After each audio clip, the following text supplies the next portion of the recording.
Welcome back to another episode of the Vacation Rental Insider. Today we have guest Kent Wales from Happy Laundry in Spokane, Washington. How are you doing today, Kent? I'm good. How about yourself? I am doing very, very well. For those of us listeners who may not have seen or met you before, why don't you just give us an intro of who you are and what Happy Laundry does? My name's Kent Wales, Spokane, Washington. We're in the upper left-hand corner as you're looking at the map. Closer to Idaho than Seattle, so don't think we're not that close to the West Coast. We're inland a bit. I've been in the laundry business for, next year will be 20 years. And we've been doing mostly commercial laundry the last, I'd say, 12 or 14 years. And started out as a laundromat back in the day. And so that's a little bit about me. Had some corporate experience beforehand, but been in a family-run business. I started it. Tell me about some of that founding journey. You mentioned some prior experience and then opening a laundromat. Take me through that founding journey and ultimately, why laundry? A lot of people ask me that, like, how'd you get there? Well, I went to college, worked with troubled kids on the East Coast, finally came back west, thought I could live in Spokane at that point, moved to Seattle for my first big job at Boeing for, I think, 4 years. I got whisked off by a buddy to a startup during the original .com bubble 2000s, that era. And after that was over, took a consulting gig, traveling around a little bit more until about 2003, and finally was like, it's time to be back in Spokane. So how do you do that? At that time, I didn't have a corporate job that kept me here. There wasn't the work from home that there seems to be today. I was good at flipping houses. I was good at remodeling things. I bought my first duplex, started down that road, did some house projects for people, construction, and had been reading a book that I found at my dad's called Rich Dad, Poor Dad by Robert Kiyosaki. A lot of people have heard of it. Followed up, he had a cash flow quadrant book. And I was like, this seems more like me. My family's a bunch of business owners. Just needed to find out what I wanted to do. Didn't want to go into the family lumber business or the mortgage business like my dad. Really, Robert Kiyosaki took me right through there. Played a game called Cash Flow 101. It basically helps you figure out assets and liabilities, income and expenses.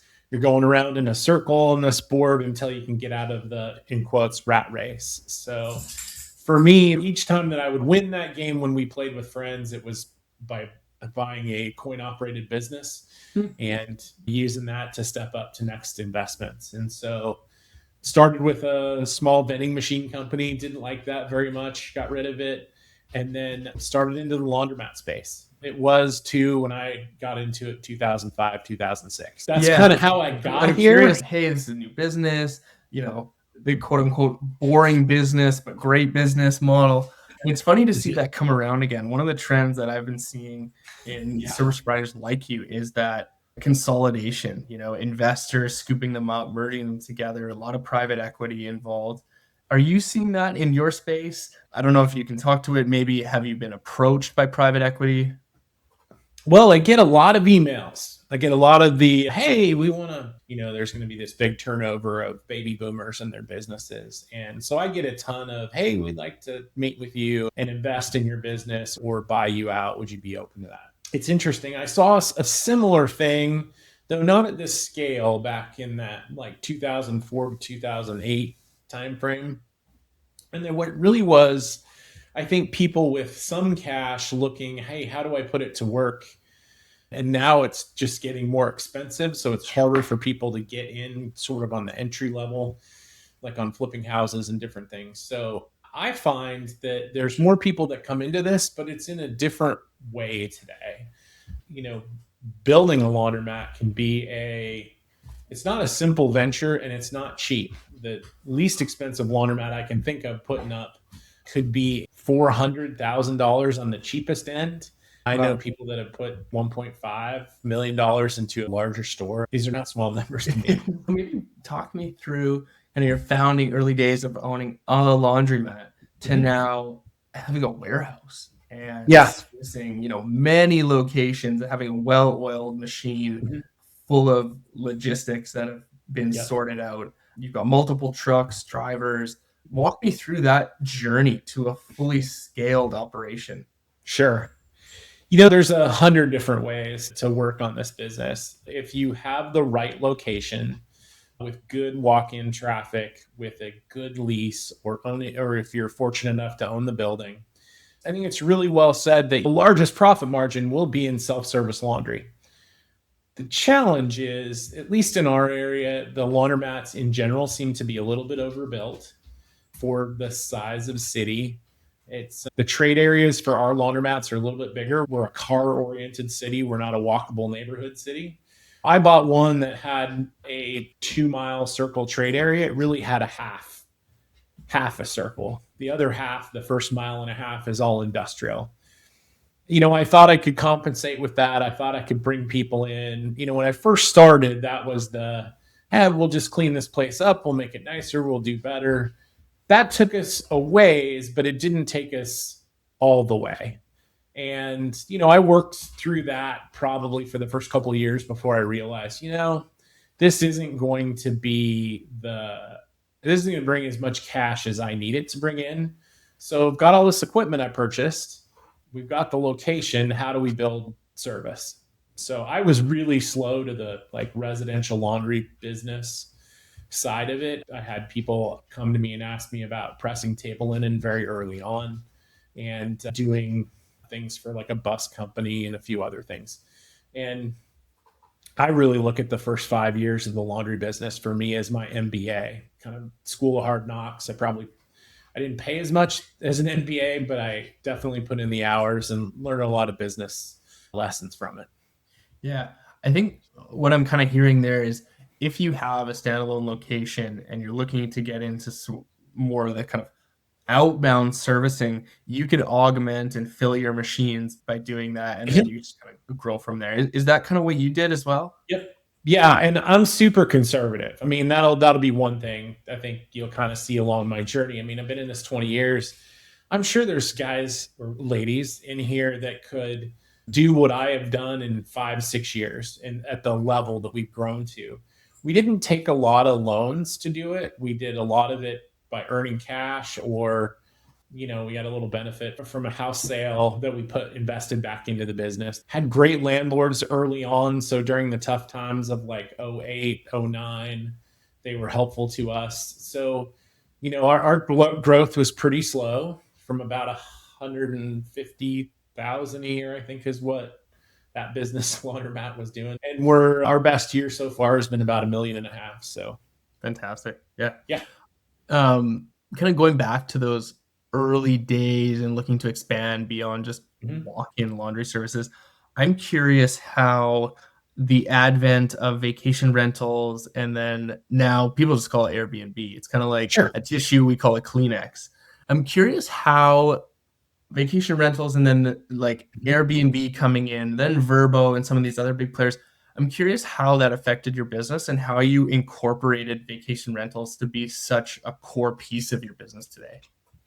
Yeah, it is interesting you say that. I mean, we have, I would say, about a dozen medium to large customers that we deal with on the vacation rental business, from a local 26-unit hotel that operates more like a vacation rental company than it does a hotel, though they have one-night stays, all the way up to a couple of companies that manage 80 to 90 units themselves. And I'll say the journey many times struggled early on with the 1 or 2 location places because they needed such a short turnaround.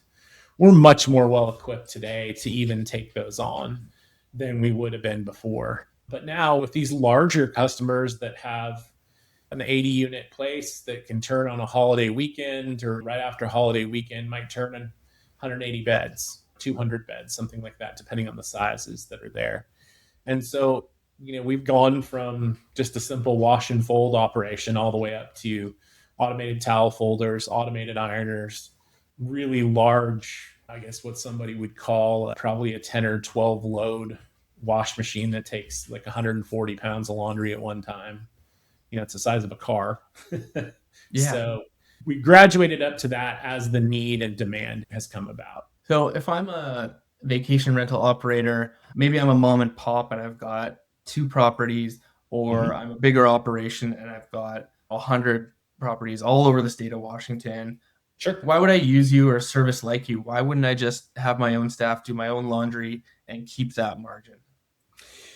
Yeah, so there's a couple of things. One is that so when you pay someone, unless you're doing the turns, the cleans yourself as an owner, and I would say that your time is more valuable a lot of time even than your cleaners, even though you're paying that a large amount of that time is going to be taken up with waiting for or changing over laundry. And that's to assume that the machines are in working order. Ideally, a guest would start a load for you, but that's being kind of pushed away from in the industry and getting more to be like a hotel, as I've heard from different providers, and like Airbnb really wants to shy away from that. So that time for the cleaner starts if they start laundry the first thing. If they have to do more than two loads, unless the house has got two sets of washers and dryers, there's a really good chance they're going to have to sit and wait or come back and get towels or something like that. Just a small home style machine doesn't do the toweling or the sheets very well in enough time if you're doing it in unit. Now, if you've got a couple of days between turns, maybe that's not a big deal. But a lot of these places, they're very seasonal and have quick turns. You might be out at 11 and in by 4. That time alone can be a real struggle for people to get their stuff done. Yeah, I mean, my head's already spinning just thinking of the logistics of managing that, trying to do it myself without service providers. What does that exchange of information and then the physical exchange of laundry look like? How does the property owner or the rental manager notify you that there's a booking, a change needs to be done? And Sure. then what actually happens on the operational side of your business where you send someone out, pick up the laundry, maybe deliver something new? How does that all work?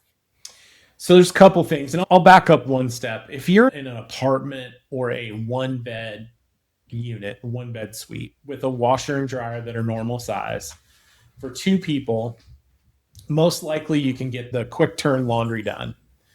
You clearly can't get the bedspread or the rug if something needs to be done, that needs to be redone. With that one bed unit, you can probably handle it. But you get much bigger than that, or if you have a dual suite and then a third bedroom with a couple of twin beds in it, you get to the point where there just isn't enough time. So I've seen operators kind of cover this in a couple different ways. One, they either have a service that they can drop things off to. We do have one large customer that brings us truckloads at a time. That's the way they've chosen to go about how they're doing theirs. We've had individual owners that come and drop off to us. That's a way that they've done it. But we also have where there's one company has storage units and we pick up dirty laundry in one of those and deliver the clean to another.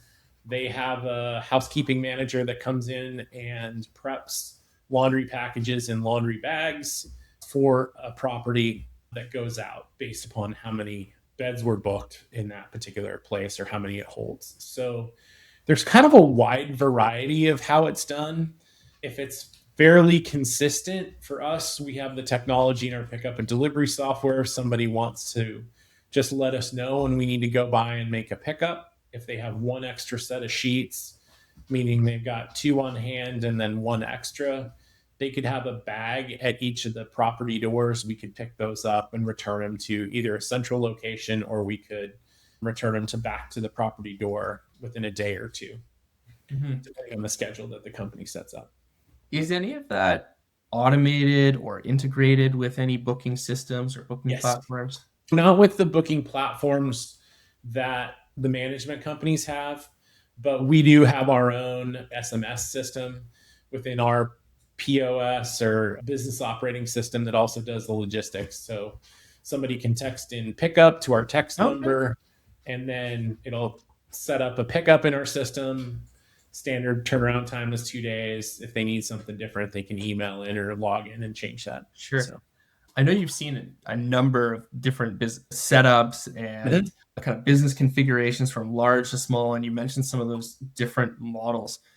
Could you share some advice for either owners or operators that, may not be thinking about laundry and some of the challenges either to come? I know one of the things you mentioned was like seasonality, how you can have a 50% increase. And not only is that a challenge for your business, but for operators as well. And I know you said one of the major things is just simply not having enough linen or choosing the wrong linen. What would be like two, three pieces of those keys advice? What would you advise in terms of laundry, like gotchas? I would say for a newer owner or even an experienced larger operator, the less laundry you have, the more you're going to launder it.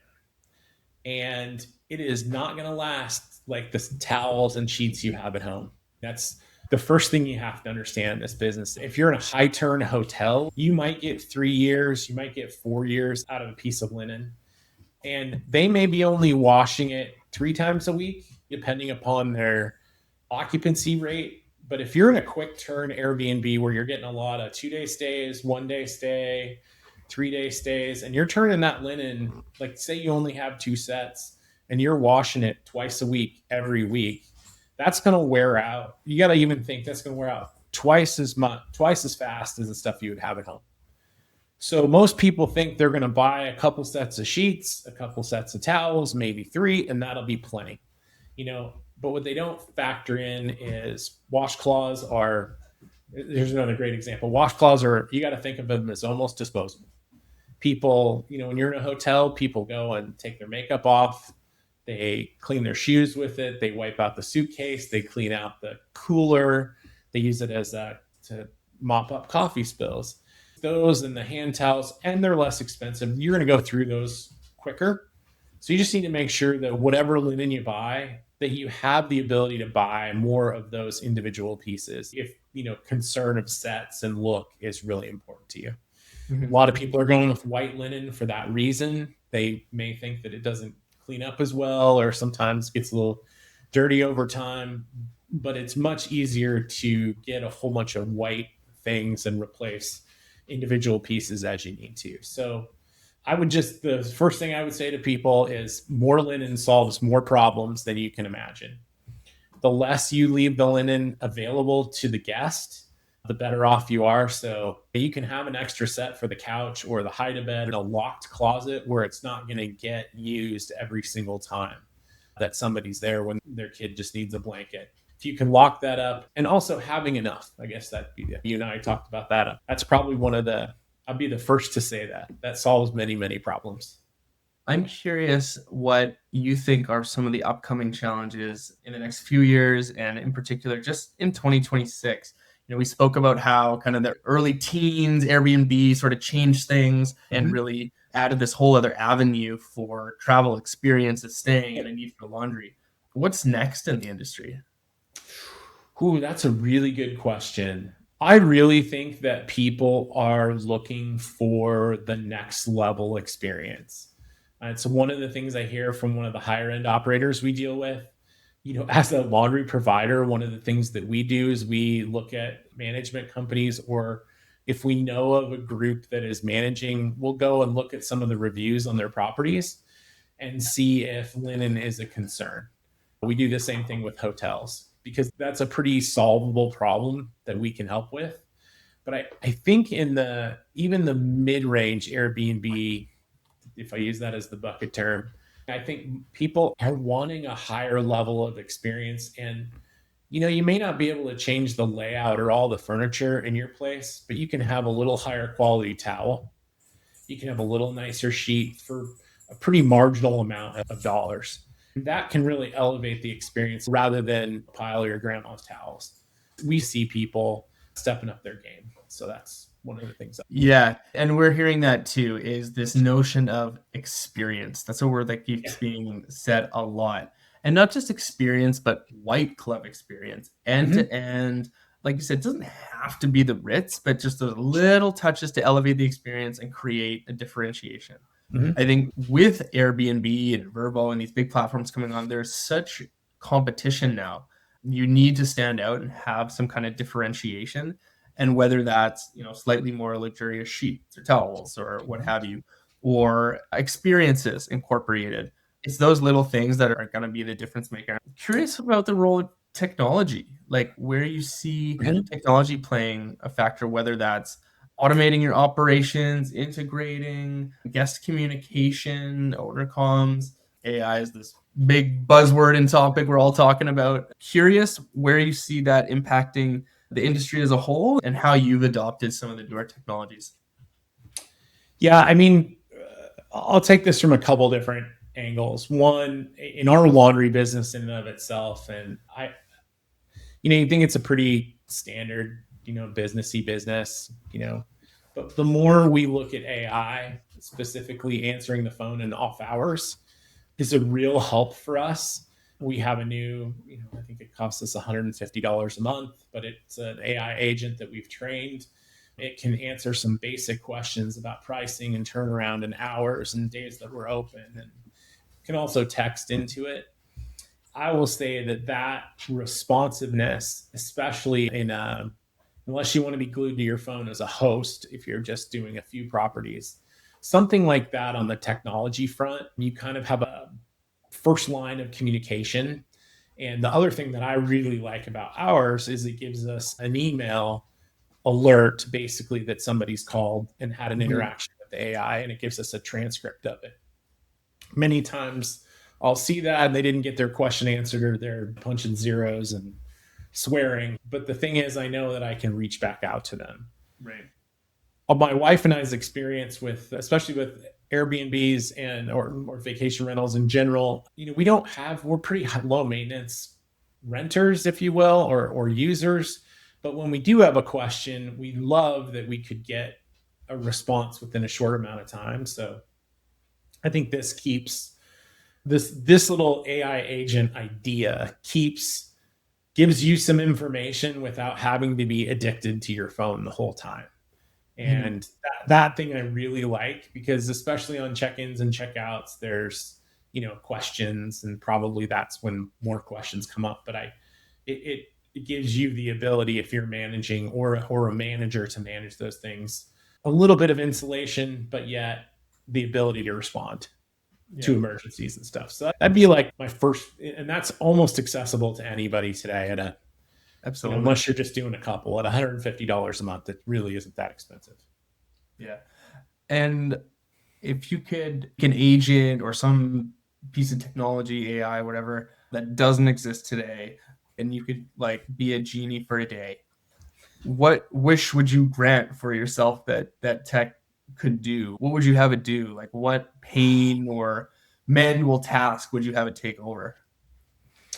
I mean, if you can tune an agent today to answer the majority of the questions of a particular property, because there's always quirks with every single, unless you're in a brand new property, there's always quirks that need to be answered. Where's the button for this, or how do I find that? Some people do some great job labeling those things, but a lot of times people have that kind of a question. Something that could allow you to go through a house and almost just talk into it and have it organize those quirks. And then if you're in an area that frequently has a lot of vacationers, maybe not work trip people, but people that are coming in for the weekends, it would be great if they could know some of the local places. A lot of places used to have a book with recommendations, but those are all old, usually put together 5 or 7 years ago. So having something a little more up to date, where you could call in and just, hey, we're thinking about going walking. Where's the best place to do that? Or we want to go to a restaurant. What would you suggest? And I know there's Google and different things, but one of the great things about some of the hosts is the recommendations that they have for areas that are, off the beaten path, or you maybe wouldn't have thought of this one, or go see my friend Sally at this, at this bakery, that type of thing. Well, that really speaks to what we were talking about earlier in the episode of that experience model, and providing something extra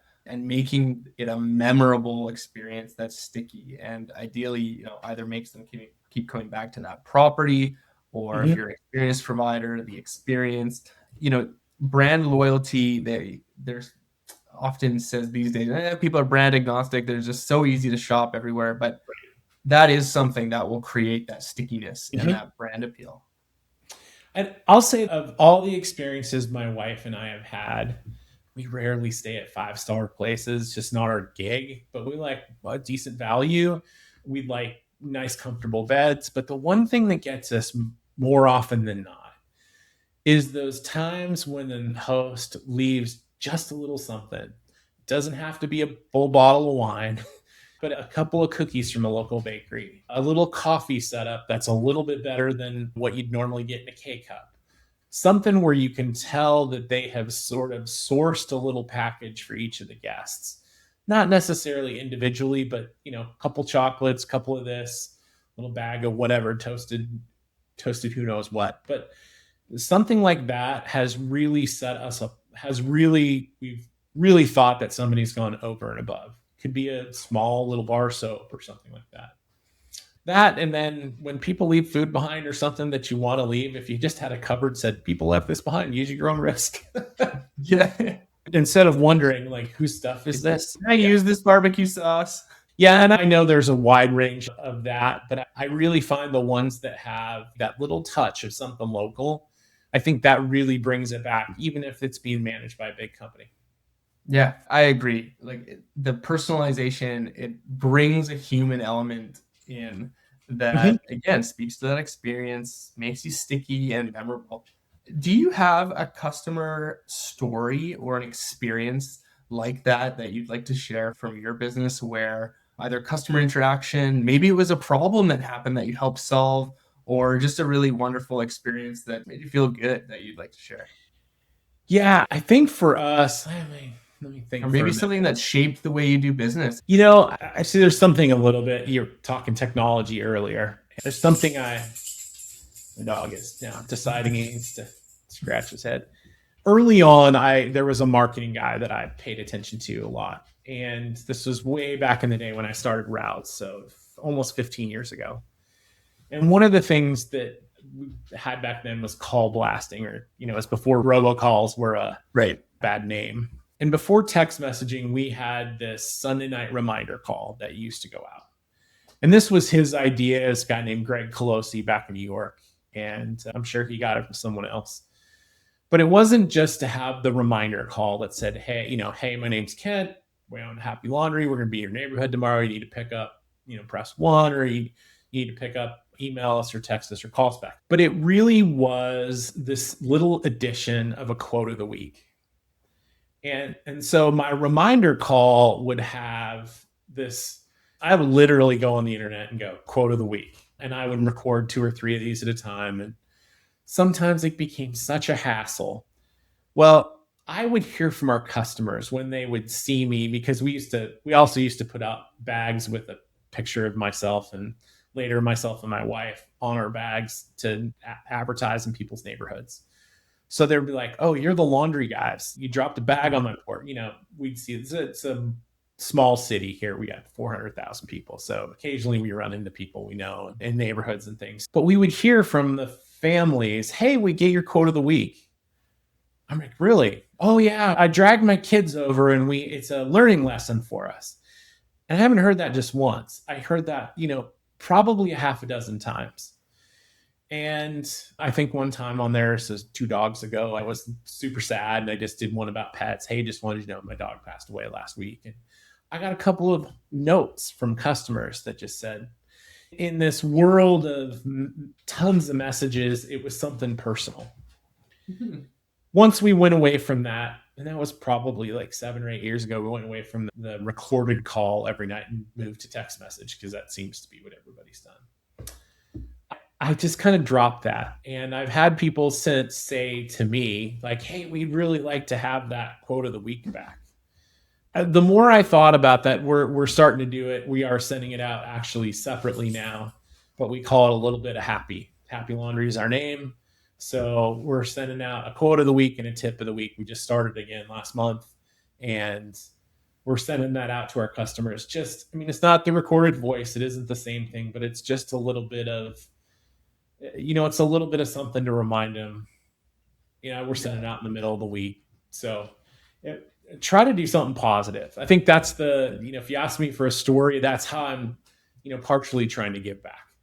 Yeah, and I think at the end of the day, like we're all still people. Whether we use all this technology and AI, there's still people behind it. People are still buying from people. We're still getting on calls. We're still having podcasts like this. And to me, like that really, really matters, especially as we lean into the technology. I think it's going to be a differentiator against Yes. competition. What role does competition play for you in your business? And do you use that as a differentiator? A lot of times, what we do, there's a couple of things I say. We employ 16 people here in our local city. Other than the money I spend on Amazon and going to insurance companies out of state, like everything else stays here. 40 or so percent of our revenue coming in, or 50 goes to salaries and wages. So that stays back here in the community. I use that as much as possible. The other thing is, a lot of times when I'm talking with someone, I'll say, you're talking to the owner. So you need something fixed. Might not be the one to answer the phone all the time, but we're going to respond to you. You're asking about technology today. I got a phone call. Hey, missing some stuff. Okay, geez, the photo wasn't there. My driver didn't take the photo when he delivered it earlier today. And I was gonna text her back to respond, and I'm like, you know what? That's pretty impersonal. This is somebody called me with the problem. So I just called her right back and I just walked her through what we're gonna do. I can't fix it right now. Are you good? Like, do you have what you need to operate your business for the next day or two while we kind of sort this out? And if nothing else, we'll make it right with you. If you think we lost something, we'll be happy to figure that out. And I do find that that's the attitude that I've really pushed for my team, my business manager, my laundry manager. Our first thing is, well, hey, how can we either compensate you for it, give you a credit? Like, that's so much cheaper than arguing about $10. So Absolutely. that's one thing, is if there is an issue, that's how we handle it. We may not answer the phone in the immediate time frame that somebody wants to, but I don't think there's any time that we've gone 2 days without getting back to anybody. And I can't say that for a lot of the service providers, insurance Absolutely. companies, Xfinity, all that. So, and then the other thing in the laundry business, there are people that'll do it for less money if you can fit within their program and you're willing to take their quality. And you're willing to sign a 5-year contract. What I find, 5-year deals. most linen companies that lease you linen, it's 5 years. Wow. Yep. That's a serious commitment. Most of those contracts are set up to really be in a scenario where your volume is very flatlined. And like we talked about, that's just not the way it works, whether you're hotels, vacation rentals. I think you had mentioned to me that you and your business have a 50% difference in your high season versus your shoulder. Yes. Yep. And I would imagine that's mimicked across the hotel and vacation rental. Yeah. I was just talking to an owner today, and runs a sheet and towel service in Nashville, Tennessee. They have similar equipment to us, but they do a lot bigger accounts. They do a lot more volume, and it's literally sheets and towels and some table linen that they do. And that's it. He's about 50% different. So he goes vacationing in the winter. Fun. But he's also got about a 9.5-month season in Nashville. I mean, it's on my list.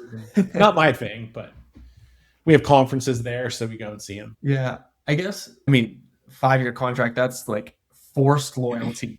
You've been in the game over 20 years now. What drives your loyalty? We spoke to that human touch, going the extra mile. You get in touch with the owner right away if you have an issue. Talk to me about some of that loyalty and how that's helped your growth from a solid foundation. You're going to have that repeatable business.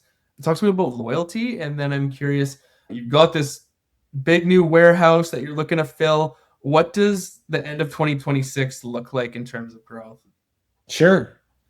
Yeah. Loyalty is an interesting one. So we have contracts too. Let's air that out. We have ones that our shortest one, if we are leasing things to people, is a 3-year contract, but there's an out in there. If you don't like what we've done, or we're not able to fix something for you within 30 days, you have an automatic out. So, I really don't want to hold people's feet to the fire, but if I'm going to put, In some cases, for a large leased account, we may put in $30,000 or $40,000 worth of linen. I have to be able to make sure that we have a decent payback period for that, and then we have some understandings about how that's managed. Right. So that's number one. And so we try to make that as friendly as possible. And if I'm talking I don't call it a contract, I call it a service agreement. But if I have that with somebody, they know up front that that's there. It's not in the fine print in the back when somebody's signing it that they don't know. But loyalty, I mean, I've had some Sheet customers that have been around for, I think we're going on 14 years on one of them. I mean, that tells me you're doing something right. They've gone up and down with COVID. I mean, they added another sheet to each of their massages during the COVID time because they wanted to get rid of blankets. So they made sure that they were laundering every single thing on the table during that time. They've since pulled back from that, which is unfortunate for my volume, but it is what they need to do for their business. And also with loyalty, I try to train our drivers, our staff, and myself. Most of the people that have contracts with us have my cell phone number, so they know they can call me if there's an issue. Yeah. And yeah, just building on the notion of loyalty, I guess that gives you the solid foundation to really go out and attract new business. And you've got your systems and processes and quality in check to keep what you've got. How much extra business do you need to fill that warehouse? I know you kind of mentioned when we previously spoke, 7 to 10% growth would be healthy and fairly successful. Would that fill your warehouse? You fill it. So, I mean, what does that really mean? Because I used to think that you would need an entire, 4,000 square foot space to be able to get all the laundry that we would want to grow into to get that done. Buddy of mine helped put an ironer in a cruise ship. And, cruise ships, between 3,000 and 5,000 people, depending on the size. A lot of them have like 4 washers, an ironer, a towel folder, and like 3 dryers. They just happen to run 24/7. Right.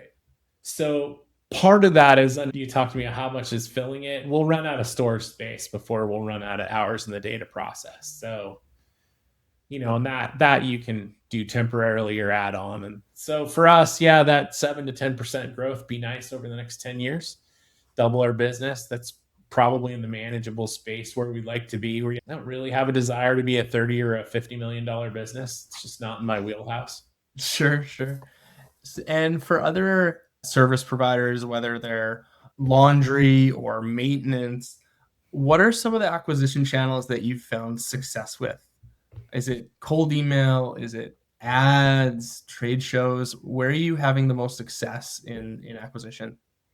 So that's a little bit of a sticky wicket because then we're coming up on probably the biggest change in advertising since pay-per-click, which didn't seem like it was that long ago. I feel like people are just figuring it out. The growth in the use of AI, and specifically like ChatGPT, Gemini, or Copilot.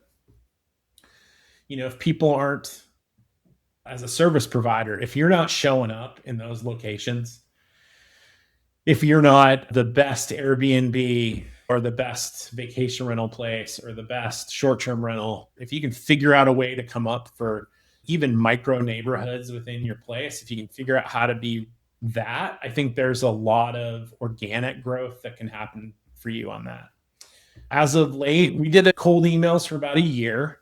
I had a company that was doing that. I think there was a lot of low-hanging fruit that happens in that. I think once you hit your 5 to 10 really good customer categories or service types, once you've solicited those, now we're not in LA, so there's not nearly as many people or businesses that we could. Right. But once you sort of hit that target, and for us, that was about a year, we did see a drop off in response.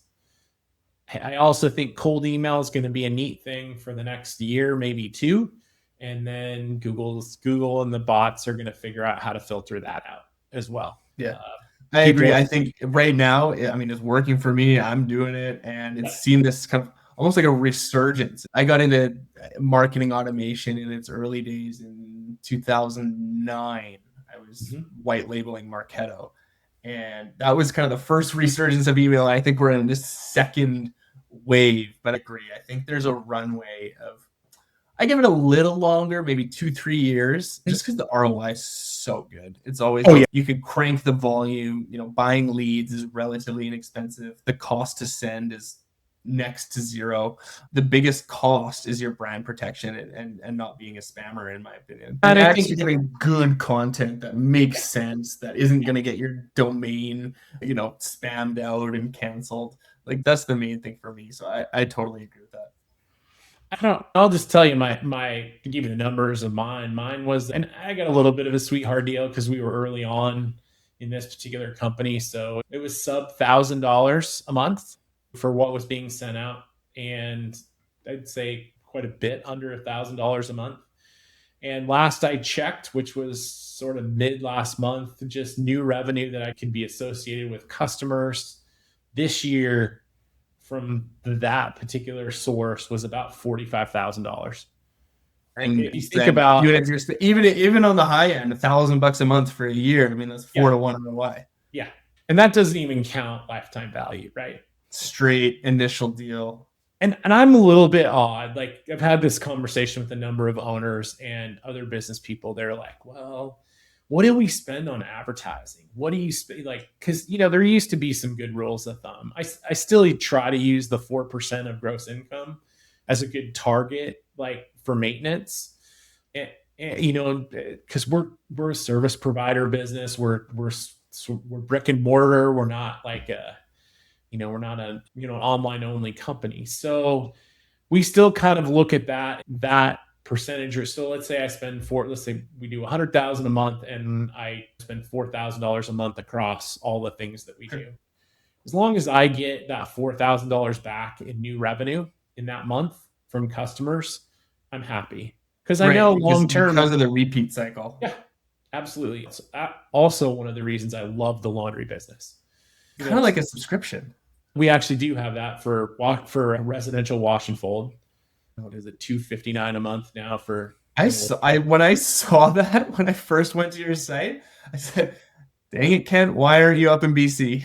Yep. I would be a subscriber. Please take it all. 100%. Well, and that's the funny thing. Even with residential laundry,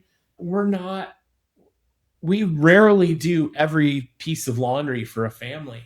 We're the adjunct that takes a half to 3/4 off their back.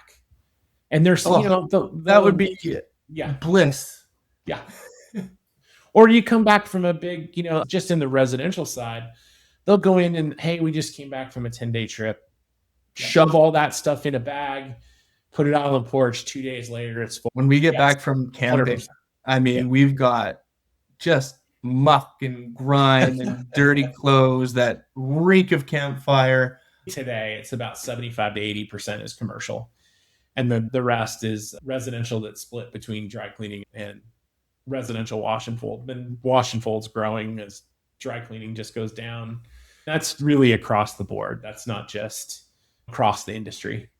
Where are you looking to expand? More of those commercial? Is it hotels, VR, senior living, hospitals? All the above. I had a meeting this week with a senior living company and you talk about experience. That was the exact thing that they were working on. Table linens for at least 2 meals a day, lunch and dinner. Maybe breakfast is an easy wipe off. Reusable napkins rather than paper. Bar towels for the kitchen and mops and cleaning cloths and different things like that. And my job in that wasn't to get every piece of business there, but it was to help them figure out what are the things that are good to outsource and what are the things that are good for them to do in-house. Yeah. So this is kind of a two-pronged question, both for you and other service providers. Where's the challenge in getting that acquisition and growth? Is it like you're just another service provider, whether you're laundry, maintenance? I'm also seeing, a lot of traffic to competition of non-service providers, but adjunct services like experiences, personal chefs, masseuse, or to vacation rental operators, people saying, hey, I can manage your SEO to make sure your listings are visible. I can optimize your revenue. So there's just all this bombardment. What's the biggest challenge in actually getting in front of new customers? either doing a demo or an introductory call and booking the meeting? I would say the hardest thing for us is as an owner of a service provider business. And I would say real opportunity is some sort of a way to get in front of the localized, either property management companies, individual owners, whatever that best list or group of people is. Because for us, our service is going to work for some and it won't work for others. If people are always trying to pinch the penny and they don't see the value and they're like, well, my cleaner does it. Well, you pay your cleaner $25 an hour. If you can't see that you're going to save an hour of their time, if you don't see that, I get it. Like, you're not a good customer for us. But getting in front of them is the hardest part, because that's such a disparate group of people. Yeah, I think that's kind of what I was speaking to. So I think just getting in front of them. And when you do, close ratios are high, but just getting that meeting. And I think what I hear there is also really nailing your ICP. Who is your ideal customer? Like you said, the penny pinchers, the sort of bare bones operators, maybe not who you want to be working with. So nailing that ICP and knowing when to even potentially say no to business, like, hey, I'm Happy Laundry. This is how we work. I've got my friend Jim. He owns Sad Laundry. He's a better fit for you. Well, we've had a couple of unfortunate circumstances, and I will say this probably works for cleaners. Will have the same experience. There are some groups or there are some property owners that want to pay either the least amount or they want the most amount of service for a medium price. Right. We had one that was like, well, we've got all these other properties and we want special linens and then we want them kitted to the bed and do all these things. And we've really just said up front, unless you're willing to pay like a premium, we're just not going to kit. It's not something we do. We're very good at automation. We're very good at getting stains out. We're very good at processing volumes of laundry. We're not really good at making sure that there's 2 pillowcases, all that kind of stuff. And the other thing with that, I think any large property management company will know, one of the big challenges is you get last minute reservations. How do we make sure that either A, we have enough linen on site, or B, we get the right stuff back to the right places? And so that system, that's not an outsourceable system. Somebody has to be the ringleader in that and know the properties and know what each one of them take if you're managing, say more than 3 or 4. Yeah, that speaks to me about a little bit of the advisory role that you often play, especially with some of your new customers, whether they're new to the space or new to you and want to take some of that advice like we talked about earlier, like just have enough linens, get the right linens. Before we go here, I'm curious, talk to me about that advisory role you play and how that relationship builds trust over time. You know what you're talking about. You've seen this for 20 years. Yeah, it's funny. I had a conversation today with a woman there's a company that we service that we've shifted over from the previous company they bought. And this particular person used to be the woman that got all the linens ready for each of the houses or each of the units and prepped it for the cleaners to go out, and they would be set up the night before in a storage unit. And you know what? It was really good to see her and meet her and give her my cell phone number and say, she goes, it's just so different now that we're getting all the linens in these carts versus bundled in plastic bags and having to sort through them. But it is interesting because the people on the ground, I will say your cleaners know, the good ones know the people. They know what's going on in your places. They're going to be a great advisor, or at least listen to them. If you get a good cleaner that runs their own company, they're probably working for 5 or 6 other people. Mm-hmm. So they may know what works, what doesn't, what turns into a party house, what doesn't, that kind of thing. I do the same thing when it comes to laundry, logistics, days of the week, and volume. Those are the other things that we'll say is, hey, just, be prepared. You want to be able to make sure that you're going to be able to have enough cash to buy the next season's worth of laundry, because that's coming, whether you like it or not. Yeah. So. Yeah. Couple more things before we leave here. Yeah, sure. We have a lot of younger people looking to get into this space and starting their own businesses. What's one piece of advice, and maybe you're talking to your younger self here, that you wish you knew starting out, or something that you'd give to someone just starting out today? Yeah. For me as a service provider, and especially in the laundry business, I would tell my younger self, don't say yes to every single thing. That's a really hard thing because I've advised and I've consulted with newer operators. I got a really good buddy. We talk probably twice or three times a week. He had 30 years of sales experience, and he'll want to say yes to every single opportunity. That was 2 years ago. We're in year 3.5 for him, I think. He's going to be nipping at my heels here pretty quick because of his sales skills, but also because he didn't get bogged down in some things that weren't profitable. He didn't have to learn those lessons. Like, he was smart to reach out to people and farm, look at the people who've done it. And, you don't have to take everything they say as gospel, but what are the one or two tidbits that I can learn from somebody? And I'm still doing that today. Where should I focus my effort? Let's get too deep in the weeds, is what I'm hearing. Is Yeah. take that moment to step back, bird's eye view, look at that holistic picture, be strategic, focus on Yeah. revenue generating activities that are going to be profitable, and not make work projects, busy work. Yeah. I mean, what is the $100 saying that everybody says, don't work in your business, work on your business? It's really great if you got a pile of money and you don't need to make money from your business. And I would say that's the majority of people need a paycheck or need to have money to pay bills and to pay off maybe loans that they've taken out to start their business. So there's no shame in that. Like, just because you see it on Instagram that somebody's got 150 properties and they're driving around in a new truck.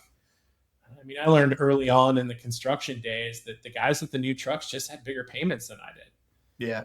They figured it out. You got to roll up your sleeves and get your hands dirty, especially in the early days. The more you do that, the more you're going to understand the ins and outs of your business. You can hire better, scale better, and serve your customers better, because you'll have been there. You'll have done it. Mm-hmm. I agree with that. In fact, it takes me back to one of my early experiences. I was involved in the recreational marine boat world. Yeah. And I was in sales, and we made sacrificial anodes. They put me on the floor pouring metal ingots for a week. So I knew exactly how to do it. I got hot and was there. And I think that's the same thing in starting a business. Is you got to live it. You got to experience it. You got to breathe it. You got to be right there in the trenches with your customers. And those early customers will be some of your most fierce advocates, because you have been there with them. You went the extra mile. So I love that piece of advice. It really resonates a lot with me. Well, and I think even as I'm, 20 years into this, I'm still driving a truck occasionally. Could I have called in an old driver? Yes, we could have done that. Could we have chinsed out on some of the training for people and stuck somebody in a vehicle before they were, probably 100% ready? Yeah, absolutely, we could have done that. But I learned so much being out and about versus, my office is finally on the second floor. I took over a 900 square foot storage room, and I gave my manager and driving lead my old office downstairs, so they're on the floor. I mean, so the further I've gotten away from it, the more I like to be down in it, because I hear things that can help grow. Most of the folks that work for us are around 30. Some in the laundry are younger, but I'm really trying to grow that next generation of leaders. And some of that's just being down and having the conversations with them and forming those relationships, because that's, to me, what it's all about. At the end of the day, the money we're all keel over, and it's either passed on to our kids or the next generation. So might as well have fun doing it while we're doing it. Totally. I agree too. I think, to me as an entrepreneur, that's what I want to do growing a business. I want to make money, number one, of course. Sure. But I also want to do it with people that I care about, that I enjoy coming to work with every day, that we can win together. I'm a team sports guy. I was a goaltender in hockey. So a goaltender can only do so much. You're there as the backstop for your team, and having that success together with other people, creating and sharing that success. That, to me, is what growing a business is all about. So to hear that from another entrepreneur of, yes, I want to make money, it's my livelihood, but also, sharing that, especially you mentioned seasonal work and that need, like, there's such a need for young people to get into the workforce, to get their first experience, and you're able to provide that to them. That's fantastic. Yeah. I think this is the first time it's taken me a number of years to realize that the culture and the place that we have to offer to work is a good place to work. You get grumpy people sometimes. In the past, we've held on to them for too long and we've let them dictate some of our bad moods and different things. And so now we're very focused on, hey, if you don't show up for work on time, you can't work here. Not being accountable to everyone else. Yeah. It would be like showing up to practice late. You're letting everyone else down. They can't get a full practice. It has impacts everywhere. Yeah, totally. If you want to be here, great. You're on the team. Let's go. Let's all pull on the same rope. If you don't, cool too, but maybe not the right team for you. Yeah, that was probably one of the hardest things. We not only endanger our culture as a business, but we really hold back those people. Yeah. Because they're not happy where they're at. They may not be happy anywhere, but they don't need to take us down. Not everybody's got to be a smiley, cheery person coming to work every day. That's not what I'm saying at all. But you do have to pull your own weight and you do have to want to be around other people. That's the other thing.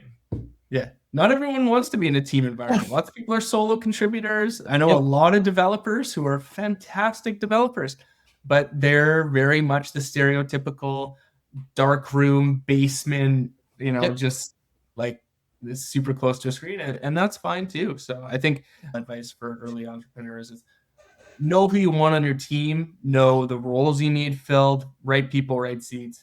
That's huge. Yep. Cool. Where can people find you? How would people get in touch? Sure. There's a couple different ways. You put Happy Laundry into LinkedIn. We have a LinkedIn page, or Kent Wales. We also have Happy Laundry on Facebook. And if you just put in happylaundry.com, it'll resolve to our website. Fantastic. See a little bit more about us and our staff and different things. Awesome. Well, Kent, it's been lovely having you on. It's been so insightful to learn more about such a key service in the hotel, property management, and vacation rental space that, maybe some people don't think about. But as I said, it's so critical to that operation.